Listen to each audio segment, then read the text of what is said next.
cc motorbike. I cut the straps, open the box.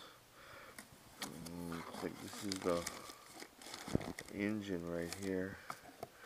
Fuel tank. Oh, this fuel tank is tiny. Carburetor. Chain guard. I guess this is the chain assembly.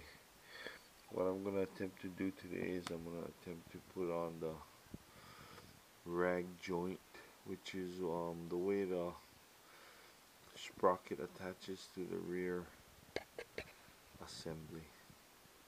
Hey guys, now this is one of the hardest parts right here, is getting this rag joint on. What they're saying 1.5 millimeters. This is by far one of the hardest parts right here, the rag joint. What I'm finding is it's easier to try to true it with it on the bike. So you're gonna use a star pattern. You just basically go across each other first and kind of get it snug. Then just use a star pattern. Just keep watching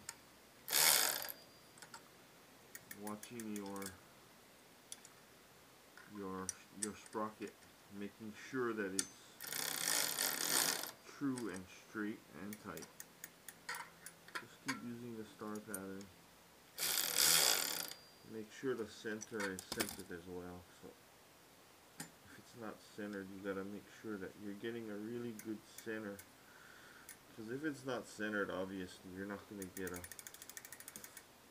true sprocket. Yeah. I think my theory worked well. You gotta center this before you even begin to start to tighten and start to try to true this thing, because look at how, man, that thing is like spot on. That's it. It's pretty damn good. I'm well within the 1.5 millimeters they're recommending. And I have 0 bob. You know what the bob is, the up and down on the sprocket. So everything looks good. I've got this thing. And one other thing that I think would be really helpful is this rag joint. You gotta make it super tight, because if there's any play in there where it's locking onto where the spokes are, they're gonna rip those spokes clean right off. Okay, moving along, what I did was, this bike has a shifter, and it's got one set of rear cogs, so I got one shifter assembly. Shimano, not bad. What I did was, I'm gonna need my throttle on the right side, so I moved the grip shift should I say, on the left side. But what that does is that flips it, so it's in reverse now. So that's no big deal. I mean, I'm not going to really be using a lot of the grip shift anyway, except for when it runs out of fuel. Hopefully I don't. But a lot of guys have been bad-mouthing the way these guys have their instructions, and the quality of the parts that I've been getting have been excellent. I mean, I have no qualms about this deal. The manual is straightforward. The only thing I did not like about the way that they set this up is they don't tell you where to put the washers, but I've got a lot of that kind of experience where I put the flat washer on the sprocket side and the lock washer on the inside. The quality of the nuts, you can see they have nylon fasteners, which is freaking awesome.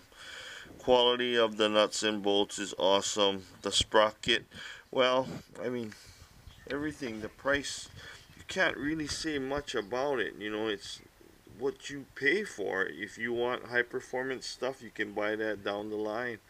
But I'm gonna build a bone stock out of the box motorized bike, literally out of the box. I bought this bike out of the box. I bought the motor assembly out of the box. So we'll see how this thing runs.